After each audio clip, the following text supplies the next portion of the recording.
kita haturkan kepada junjungan kita, kepada kasih kita, baginda kita Nabi besar Muhammad sallallahu alaihi wasallam beserta keluarganya dan para sahabat-sahabatnya. Alhamdulillah, insyaallah ini pagi kita lanjut kajian kita, ta'lim kita, yaitu tentang hadis ya, yang mana kita pakai di sini hadis Arba'in An-Nawawi karya Al-Imam An-Nawawi rahimahullah taala, yang sekarang kita sampai ke hadis yang ke-8. Sampai di hadis yang ke-8.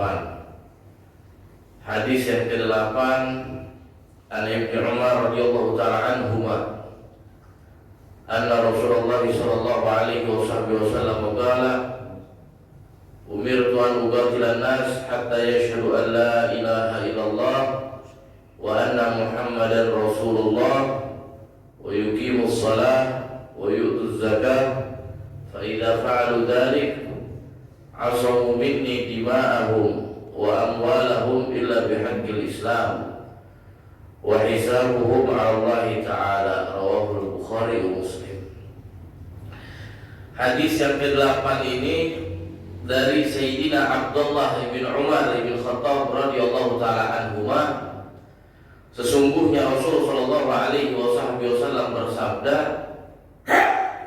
aku diperintahkan untuk berperang, untuk memerangi manusia hatta yashhadu an la ilaha illallah wa anna Muhammadan Rasulullah.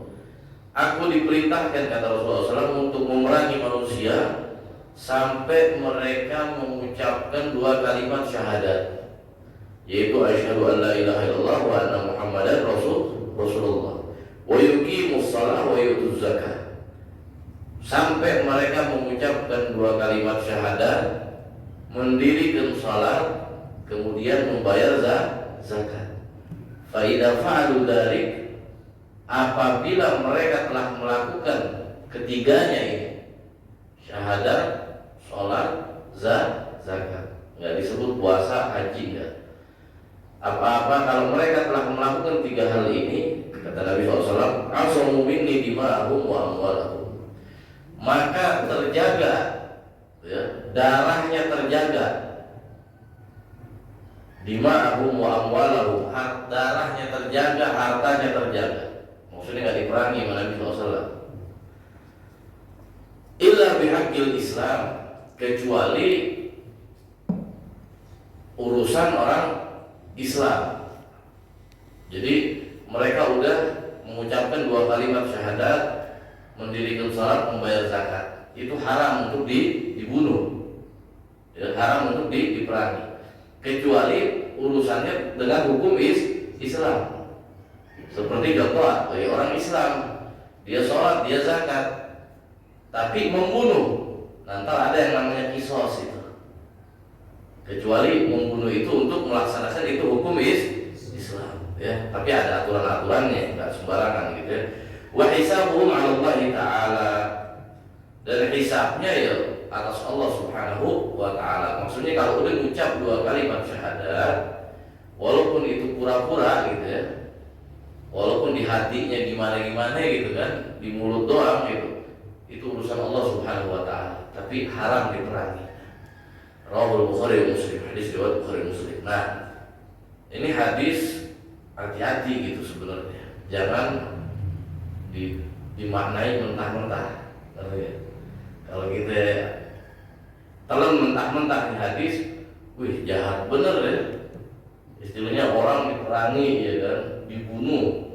Kalau mau ucap syahadat dibunuh, entar dulu gitu. Kita harus lihat lengkapnya gitu, cerita tentang hadis ini tadi. Enggak semata-mata suruh perang, suruh bunuh. Jangan sampai ntar kita ngeliat orang kafir, oh halal nih darahnya nih, karena nggak ngucap 2 kalimat syahadat dibunuh. Enggak begitu gitu ya. Jadi ada sejarahnya. Nabi Shallallahu Alaihi Wasallam, ya, itu beliau baru diperintahkan oleh Allah Subhanahu Wa Taala untuk memerangi orang kafir. Itu ketika Nabi sudah tinggal di Madinah. Waktu di Mekah, itu perintah perang itu belum turun dari Allah Subhanahu Wa Taala, dan Nabi nggak berperang ketika Nabi di Mekah. Ya, walaupun pada saat itu, ya, orang-orang kafir itu mengganggu Nabi Shallallahu Alaihi Wasallam dengan gangguan yang demikian dahsyat.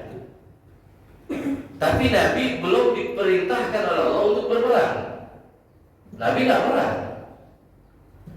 Oh, karena mungkin Nabi orang-orangnya sedikit kali di Mekah. Enggak juga. Waktu beliau di Mekah, ada banyak sahabat-sahabat yang kalau bisa dibilang jagoan deh, ngerti nggak? Kalau kayak gitu jawara-jawaranya deh, ya kan, udah kuat gitu. Bisa, kalau mau perang bisa. Waktu itu Nabi SAW ada Sayyidina Umar bin Khattab di situ, ada Sayyidina Hamzah bin Abdul Muttalib, ada Sa'ad bin Abi Waqqas. Ini jagoan-jagoan nih, bisa gitu. Tapi karena Nabi Shallallahu Alaihi Wasallam belum diperintahkan oleh Allah Subhanahu Wa Taala untuk berperang, maka Nabi tidak berperang. Ya. Jadi sampai sahabat-sahabat itu gemes. Ya. Ada sahabat-sahabat namanya Miqdad bin Aswad, Abdurrahman bin Auf, dan Sa'ad bin Abi Waqqas. Ini mereka ini, ya, Miqdad bin Aswad, Sa'ad bin Abi Waqqas, Abdurrahman bin Auf, itu sahabat-sahabat istilahnya yang sebelum masuk Islam mereka itu orang-orang terhormat. Ya kan? Ada Sa'ad bin Abi Waqqas, pemanah, jago panah, jagoan deh. Ada Miqdad bin Aswad, Abdurrahman bin Auf, tujar, konglomerat di kalangan orang-orang kafir Quraisy. Tapi ketika mereka itu masuk Islam, ya, bukan Nabi aja yang diganggu, tapi mereka ini nih, yang sebelumnya ini mulia, terhormat di kalangan orang-orang Quraisy waktu itu, mereka juga diganggu, mereka dihinakan, sampai mereka itu gemes gitu. Ya Rasulullah, ayo kita perangin aja mereka. Udah kelewatan deh bahasa gini, udah kelewatan deh, udah kebangetan nih mereka. Kita ini dulu orang-orang yang terhormat apa semua, tapi sekarang dihinakan oleh mereka. Ayo kita angkat pedang ya Rasulullah, kita berperang lawan mereka. Kata para sahabat Nabi Shallallahu Alaihi Wasallam. Tapi Nabi Shallallahu Alaihi Wasallam nggak mau. Karena apa? Allah belum memerintahkan saya untuk memerangi mereka. Sampai kemudian Nabi hijrah ke Madinah. Nah, ketika Nabi hijrah ke Madinah, baru perintah perang itu tadi turun. Tapi bukan asal perang. Nabi Shallallahu Alaihi Wasallam perang itu ketika beliau mempertahankan negara yaitu Madinatul Munawwarah atau mempertahankan agama. Itu alasan Nabi berperang. Jadi ketika perang itu terjadi di kota Madinah dan sekitarnya, berarti ada musuh yang masuk menyerang kota Madinah. Itu baru Nabi berperang. Kalau yang Nabi keluar seperti perang dengan Romawi, dengan Persia, itu berarti ada perjanjian yang dilanggar di situ. Nabi nggak serta-merta berperang langsung sikat serang gitu, enggak. Nabi kepada contoh Raja Romawi, Persia dan lain-lain, ya kan, yang di luar Madinah itu Nabi pertama kirim surat dakwah kepada mereka, ngajak mereka untuk masuk Islam, diajak sama Nabi Shallallahu Alaihi Wasallam. Jadi nggak main asal perang gitu. Nah, reaksi daripada raja-raja itu macam-macam. Ada yang nerima gitu ya, ada yang dia masuk Islam, ada juga yang dia nggak mau masuk Islam, tapi baik sama Nabi. Ada juga yang udah nggak mau masuk Islam, terus memerangi Nabi. Nah yang begini nih yang diperangi. Jadi kalau masuk Islam ya udah selesai, ngerti nggak? Udah nggak diperangi. Tapi ada yang menolak, nggak mau masuk Islam. Nah di situ Nabi bikin perjanjian kepada raja tersebut. Ya udah kalau nggak masuk Islam ya udah gitu, ngerti nggak? Tapi Nabi bikin perjanjian menyatakan bahwa kita ini berbeda. Ya. Ente dengan agama ente, kita dengan agama kita, dengan agama Islam. Kita berbeda. Nabi bikin perjanjian agar kita ini hidup berdampingan, tidak saling mengganggu. Jadi ketika ada orang Islam yang tinggal di negeri ente, jangan diganggu. Bikin perjanjian. Nah, ketika perjanjian tersebut dilanggar, orang Muslim tadi dibunuh, diperangi karena perbedaan itu tadi, atau utusan Nabi yang membawa surat itu tadi dibunuh, nah di situ Nabi keluar untuk memerangi negeri tersebut. Jadi nggak serta merta gitu, ayo perang, ini kafir perang, nggak begitu gitu ya. Ya, jadi kaidahnya kita itu berperang ketika diserang duluan. Ya, ketika diserang duluan, bukan asal perang. Karena banyak orang salah paham dengan hadis ini tadi. Akhirnya apa yang lihat orang kafir dibom, nggak benar itu. Nabi nggak ajarkan itu, gitu, ngerti ya? Nabi hidup di Madinah berdampingan dengan orang-orang kafir. Ya, urusan kemanusiaan Nabi itu sangat baik dengan orang kafir. Nggak serta merta apa dibenci apa enggak, gitu ya. Kecuali yang memerangi. Jadi ini perlu kita pahami ini apa namanya hadis. Dan di dalam perang pun itu ada aturan-aturan indah. Nggak asal perang. Ini udah terjadi nih perang, mereka nyerang kita, perang. Kita perangi, itu masih ada aturan-aturan. Masih ada aturan-aturan. Nggak boleh bunuh anak-anak, nggak boleh bunuh perempuan, nggak boleh bunuh orang yang udah tua, nggak boleh. Nggak boleh membakar tempat ibadah, menghancurkan tempat ibadah. Nggak boleh membakar peternakan mereka atau pertanian mereka. Dijaga, nggak hantam promo gitu, ngerti ya? Perang udah sekalian semua punya sikat deh, ngerti ya? Nggak begitu. Diatur perangnya, jadi diatur, nggak sembarangan. Rahmat gitu, ngerti ya? Kasih sayang di situ. Kemudian kalau orang udah ngucap 2 kalimat syahadat di peperangan itu, nggak boleh dibunuh. Pernah satu waktu sahabat yang bernama Usamah bin Zaid, Usamah ibn Zaid itu salah satu panglima perang termuda di zaman Nabi SAW. Jadi panglima perang termuda, abahnya bernama Zaid, itu orang kesayangan Nabi SAW. Ayahnya ini orang kesayangan Nabi. Ini Usamah ibn Zaid itu di satu peperangan, ya, ada musuh yang udah tergeletak gitu ya. Udah istilahnya udah nggak bisa ngapa-ngapain deh musuh ini tadi. Nah, ketika Usamah ibn Zaid mengangkat pedang, dia mengucapkan 2 kalimat syahadat. Asyhadu an la ilaha illallah wa asyhadu anna Muhammadan Rasulullah. Tapi Usamah ibn Zaid udah kadung deh, ngerti nggak? Tarik pedang tetap dipenggal kepalanya orang. Udah mengucap 2 kalimat syahadat. Selesai peperangan, kabar sampai kepada Nabi SAW. Kabar itu sampai ke telinga Nabi bahwa Usamah ibn Zaid memenggal kepala orang, ya, yang dia itu telah mengucapkan 2 kalimat syahadat. Dipanggil sama Nabi, marah Nabi di situ. Marah, benar marah gitu kepada Usamah bin Zaid. Ditanya, ya Usamah, benar ini kejadian begini? Benar ya Rasulullah. Kenapa kata Nabi Muhammad SAW? Kenapa ente bunuh itu orang? Padahal dia udah mengucap 2 kalimat syahadat. Usamah bin Zaid punya alasan. Ya mungkin itu alasan, kita juga mungkin akan beralasan seperti itu. Ya Rasulullah, dia mengucap 2 kalimat syahadat cuma karena takut dibunuh aja. bukan benar mau masuk Islam, karena takut dengan kilatan pedang saya Rasulullah. Berarti ya? Jadi kita juga pasti mikirnya begitu. Kita lagi perang nih musuh nih, udah terpojok nih musuh, tinggal di terus dia ucap 2 kalimat syahadat. Ini kok takut aja nih, ngerti ya? Udah sikat deh, ngerti ya? Iya kan? Nah Usamah bin Zaid bilang begitu sama Rasul Shallallahu Alaihi Wasallam. Kemudian kata Nabi Shallallahu Alaihi Wasallam, hal syagat tabatnu, apakah engkau hal syagat sadru? Kata Nabi SAW, apakah engkau belah dia punya dada sehingga engkau tahu isi hati dia?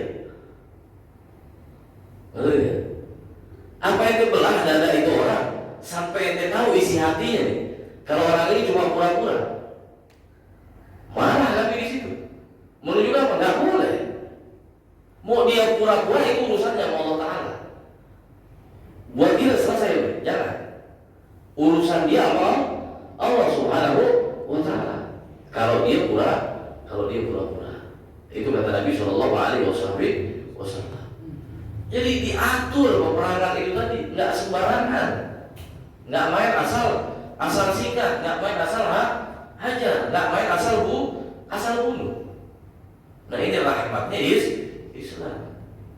Tapi bagi orang-orang yang berpikiran sempit, ya, mereka menyerang Islam dengan hadis-hadis yang seperti ini. Padahal nggak begitu. Mereka nggak pahami secara utuh hadis tersebut. Nah ini kembali ke hadis ini tadi. Jadi umir Tuhan uqatilan nas hatta yashhadu an la ilaha illallah. Aku diperintahkan oleh Allah Subhanahu wa Ta'ala untuk memerangi manusia, ya, sampai mereka mengucapkan 2 kalimat syahadat, ya.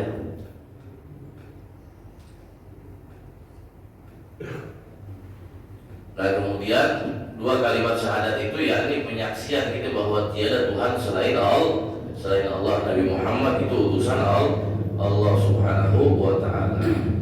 Nah kemudian di dalam kalimat syahadat itu kan ada kalimat la ilaha illallah Muhammadur Rasulullah. Nah kalimat la ilaha illallah ini sangat banyak fadilahnya.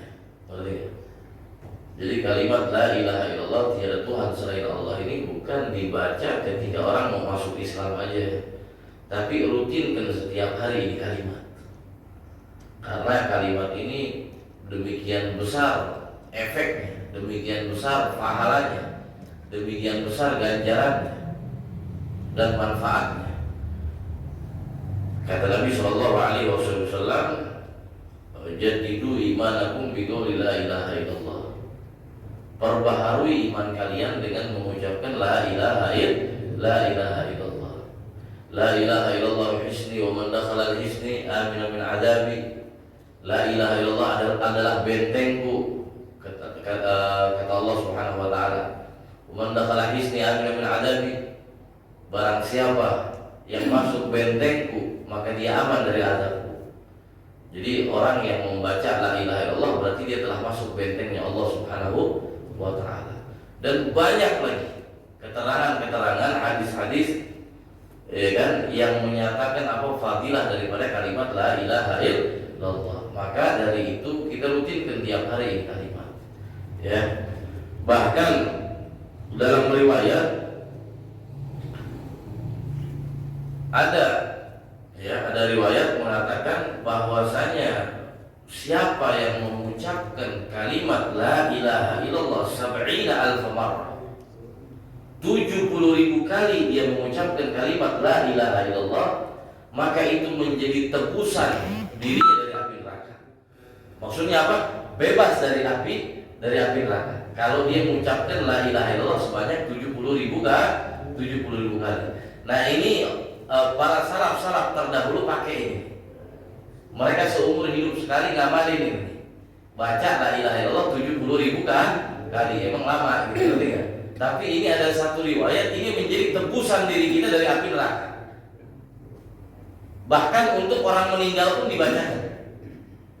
Jadi salaf dulu kalau ada keluarganya meninggal, ya, dia belum pernah ngamalin ini, dia duduk, ya kan? Contoh orang tuanya meninggal gitu ya, dia duduk baca la ilaha illallah 70.000 kali dihadiahkan untuk orang tuanya, agar orang tuanya ini terbebas dari api neraka. Karena apa namanya, memakai riwayat itu tadi, yang barang siapa mengucapkan la ilaha illallah 70.000 kali, maka itu menjadi tebusan dirinya dari api neraka Allah Subhanahu wa taala. Nah, kemudian ada satu kisah gitu ya. Ada satu kisah dari An Muhammad bin Adam anhu qala ra'aitu Makkah usqufan. Ya. Dari Sayyidina Muhammad bin Adam, ya, seorang salafus saleh kita terdahulu, dia berkisah gitu, bahwa dia bilang saya melihat seorang uskup. Uskup itu ulamanya apa ya? Nasrani ya, di atas pendeta. Uskup itu tadi ya. Saya melihat uskup, ya, uskup Nasrani, yatufu bil Ka'bah. Dia tawaf di Ka'bah. Ini Muhammad bin Adam dikenal dia orang, ngerti nggak? Ini orang ini uskup. Di atasnya pendeta, ngerti nggak? Nasrani ya, Kristen. Tapi kok tiba-tiba dia tawaf di Ka'bah? Ada apa nih? Gitu, ngerti nggak? Ada kejadian apa nih sehingga dia bisa masuk Islam? Padahal dia ini pembesarnya Nasrani. Jadi Muhammad bin Adam bertanya kepada ini uskup tadi. Dia bilang, apa yang membuatmu keluar dari agamamu sehingga engkau ini masuk Islam? Padahal engkau ini kan pembesarnya Nasrani. Kalau mungkin orang awamnya Nasrani atau gimana ya sah aja dia masuk Islam. Tapi ini ulamanya Nasrani, kok bisa gitu masuk Islam? Pasti ada alasan yang besar gitu di situ. Ngerti ya? Ditanya gitu. Ini uskup tadi oleh Muhammad bin Adam. Kemudian ini uskup menjawab, ya, ada kisah gitu di balik masuknya Islam gitu. Jadi anak waktu itu naik perahu, lagi berlayar, ya mau ke luar pulau gitu ya. Lagi berlayar di atas perahu tadi, tiba-tiba perahu anak pecah, tertimpa ombak yang besar. Pecah anak punya perahu, sehingga anak terombang-ambing di kayu tadi. Terombang-ambing sampai bersandar di satu pulau. Ya. Sampai bersandar di satu pulau, laha asjarun katsirah. Pulau tersebut banyak pohonnya. Ya, jadi bersandar di satu, terdampar di satu pulau yang banyak pohonnya. Kata ini uskup tadi. Wala tamur nahla min asy-syuhud wa alyam min az-zuhud. Dan dia punya pohon itu tadi, buahnya rasanya manis, sangat manis, dan juga lebih lembut daripada mentega itu buah. Jadi masya Allah, ya kan, ini pohon, ini uskup ini belum pernah ngerasain buah yang model begitu, ngerti? Tapi enak gitu, manis buahnya itu tadi. Kemudian di pulau itu ada sungai yang airnya itu sangat segar. Pas kita minum itu tadi, ya kan? Fahamidullah ta'ala ala dzalik. Maka aku memuji Allah Subhanahu wa taala atas nikmat itu tadi. Ya, orang Kristen juga manggilnya Allah, ngerti ya? Orang Kristen juga manggilnya Allah. Kata ini uskup, anak muji Allah Subhanahu wa taala atas nikmat itu tadi. Karena dia dapat makanan yang enak di pulau itu tadi, dapat air yang segar di situ tadi. Kemudian falamma dhahaban nahar khiftu ala nafsi min al-wahsh. Kemudian ketika siang berlalu, kata uskup tadi, masuk waktu malam, ana takut ada binatang buas, karena ana belum tahu nih isi pulau ini gimana. Takut ada binatang buas. Akhirnya ana putuskan untuk tidur di atas pohon. Ya, biar aman daripada gangguan binatang buas. Jadi ana tidur di atas pohon. Falamma kana jawful lail wa idza bidabbatin ala wajhil ma. Nah, ketika tengah malam, tengah malam di jam 12 ke atas, tiba-tiba saya dikagetkan oleh kemunculan satu binatang di atas air. Dabbah, binatang melata di atas air yang dia bertasbih kepada Allah Subhanahu wa taala. Bisa ngomong tuh binatang. Ya kan? Dia memuji Allah Subhanahu wa taala. Dia berucap, ini binatang, la ilaha illallahul azizul jabbar Muhammadur Rasulullah Nabiyul Mukhtar Abu Bakar As-Siddiq sahibuhu fil ghar Umar Al-Faruq Fatihul Amsar Uthman Al-Gatil Fiddar Ali Sayfillahi Al-Kufar. Ini binatang ini ngomong itu. Jadi la ilaha illallah Malikul Jabbar. Dia kan Muhammad Rasulullah Nabiul Mukhtar. Muhammad Rasulullah Nabi yang terpilih. Abu Bakar yang menemani Nabi Muhammad di dalam goa. Umar Al-Faruq yaitu Umar bin Khattab yang menaklukkan kota Mesir, ya kan? Utsman Al-Gatil Fiddar. Sayyidina Utsman bin Affan yang terbunuh di rumahnya, yang syahid di rumahnya. Ali bin Abi Thalib Sayfillahi 'alal kufar. Ali bin Abi Thalib pedangnya Allah atas orang-orang kafir. Ini dabbah tadi, binatang tadi mengucap seperti itu, ngerti ya? Fa'alamu gitu la'natul azizul jabbar. Dan untuk yang membenci mereka semua, yang gak senang sama mereka semua, Rasulullah, Sayyidina Abu Bakar, Sayyidina Umar, Sayyidina Utsman, Sayyidina Ali. Untuk yang membenci mereka semua, maka laknat Allah atas mereka. Kata binatang itu tadi. Wa ma'ahun nar wa bi'sal qarar. Dan tempat kembalinya adalah neraka, dan itu seburuk-buruknya tempat kembali. Walam tazal tukarru hadhihi kalimat hatta tala'al fajr. Dan binatang tadi terus mengulang-ulang kalimat tersebut sampai terbitnya waktu fajar. Nah, ketika terbit waktu fajar, ganti kalimatnya. Kalimatnya.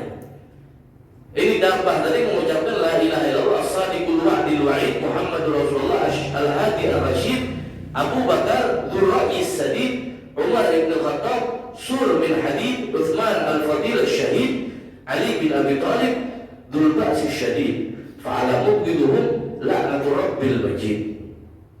La'natu rabbil majid. Thumma aqbalat ila al-bar. Fa idza ra'saha ra'su 'amah. Nah, kemudian binatang melata tadi naik ke darat. Jadi dari tadi di laut, itu tadi di air, dia ngulang-ulang kalimat itu sampai terbit fajar, dia ganti kalimatnya, kemudian dia turun ke darat. Kemudian dilihat, nih uskup tadi melihat, ini binatang ini rupanya ini aneh. Kepalanya kepala manusia, badannya badan binatang, ekornya ekor ikan, macam-macam dari campur aduk, ngerti ya? Iya kan? Istilahnya sesuatu yang belum pernah dia lihat gitu. Iya kan? Sesuatu yang belum pernah lihat. Fakashitun ala nafsil halaka. Lalu kata uskup tadi ketika ngelihat itu kaget kan? Takut gitu. Takut dicelakai oleh binatang itu tadi. Itu kata uskup tadi. Faharibtu, maka aku berlari. Jadi ketika ngelihat ternyata rupanya model begitu gitu ya kan, takut. Aku berlari, kata uskup tadi. Terus ketika aku berlari, dia berkata bilisanin fasih, dengan ucapan yang fasih, ya kan? Dengan ucapan yang fasih, ya hadza kif wa illa tahla. Wahai fulan, berhenti. Kalau enggak ente binasa. Jadi jangan terus lari. Kalau ente lari terus ente celaka. Diam. Kata binatang tadi. Maka aku pun berhenti. Kata uskup tadi. Faqalat ma dinuk. Ini binatang bertanya kepadaku, apa agamamu? Kemudian aku menjawab, Nasraniyah. Aku seorang Nasrani.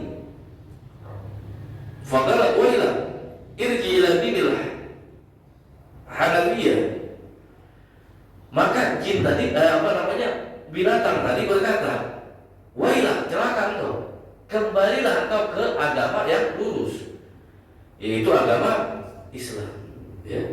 Faqad haratu bi finahi qaum min muslimil jin la yajuminu illa man kana musliman. Karena engkau ini sekarang itu sedang berada di tempat jin muslim. Jadi engkau sedang masuk ke alam jin, dan kebetulan ini adalah tempat jin muslim. Masuklah engkau ke dalam Islam. Kalau ente gak masuk Islam, celaka ente. Kata jin tadi. Jadi rupanya itu jin gitu ya. Pantas gitu rupanya, model-model gitu, ngerti gak?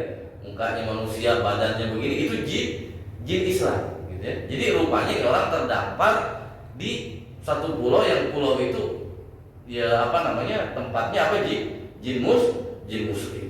Akhirnya uskup tadi disuruh masuk Islam oleh jin tadi. Kemudian uskup tadi, oke, kalau Islam gimana cara masuk Islam? Maka jin itu tadi mengajarkan untuk mengucapkan 2 kalimat syahadat, ya, qalat asyhadu an la ilaha illallah wa anna muhammadar rasulullah. Kemudian uskup tadi mengucapkan 2 kalimat syahadat, ya. Kemudian uskup tadi tanya, man atakum bidzalik?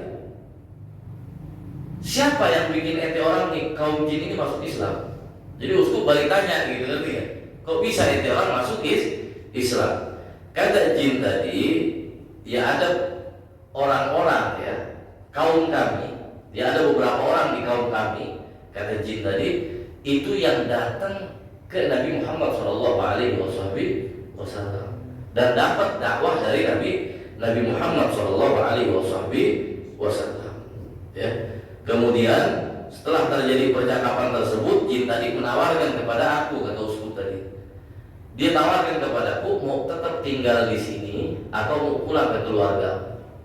Kemudian aku berkata, aku mau pulang ke keluargaku. Akhirnya kata jin tadi, tunggu sebentar. Akhirnya perahunya tadi dibenerin sama jin tadi. Kemudian dia naik perahu balik ke negerinya, ketemu keluarganya, dan dia masuk Islam beserta keluarganya. Jadi ada pengalaman spiritual gitu ya, yang menyebabkan uskup tadi masuk ke dalam Islam, ya. Jadi itu kembali ke hadis tadi, ya. Umirtu an uqatilan nas, aku diperintahkan memerangi manusia sampai dia mengucapkan 2 kalimat syahadat wa yuqimus shalah, ya, dan kemudian mendirikan sholat. Kalau orang nggak sholat, ya, orang nggak sholat terang-terangan, sengaja dan terang-terangan gitu dia nggak sholat, maka Nabi SAW menghukumi dia kafir. Ya kan? Kafir. Zaman dulu tarikus sholat, kalau nggak mau tobat gitu ya, ditanya mau tobat apa enggak? Kalau nggak mau tobat, sikat. Itu zaman dulu karena saking pentingnya sholat ini tadi. Ya, bahkan Nabi SAW berkata, mantar ke salat muta'ammidan maka kafar jihara. Barang siapa yang meninggalkan sholat secara sengaja, ya, maka dia kafir terang-terangan, kata Nabi. Itu sholat, saking pentingnya sholat. Makanya hati-hati ini, ya, jangan ngeremehin sholat karena penting.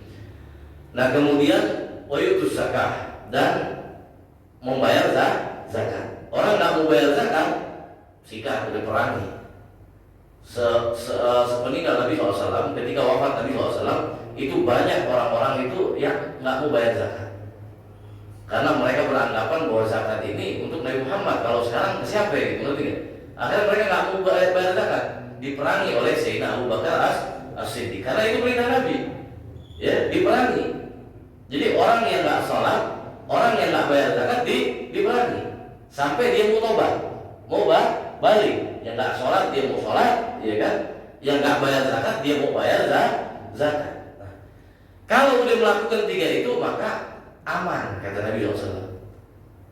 Kalau puasa gimana? Enggak. Kalau puasa nggak termasuk, gitu, ngerti ya? Jadi orang nggak puasa nggak bisa diperangi, ngerti ya? Orang nggak pergi haji nggak bisa diperangi. Cuman orang nggak mengucap 2 kalimat syahadat, orang nggak sholat, dan orang yang nggak bayar zakat, itu yang diperangi. Tapi dengan aturan-aturan tadi, ya, bukan asal diperangi, ya. Jadi itu tadi, fa idza fa'alu dzalika asamu min dima'hum wa amwalhum illa bihaqqil Islam. Jadi terjaga, kata Nabi, kalau melakukan itu tadi terjaga darahnya dan hartanya illa bihaqqil Islam, kecuali urusannya sama Islam. Seperti orang membunuh maka dia kisos, dibunuh dengan aturan-aturannya, ngerti gak? Dengan aturannya. Atau orang yang zanil muhsan, orang yang sudah pernah nikah dia berzina, kan ada dalam hukum Islam itu namanya dirajam. Nah itu lain, gitu ngerti gak? Atau orang yang mencuri dipotong tangannya, kan darahnya itu ngalir, ngerti gak? Itu lain. Itu hukum-hukum Islam yang harus ditegakkan ketika kita tinggal di negeri yang memang pakai hukum Islam. Kalau di Indonesia enggak, gitu ngerti gak? Jadi jangan lagu-laguan pakai hukum Islam. Karena memang di negeri Indonesia enggak.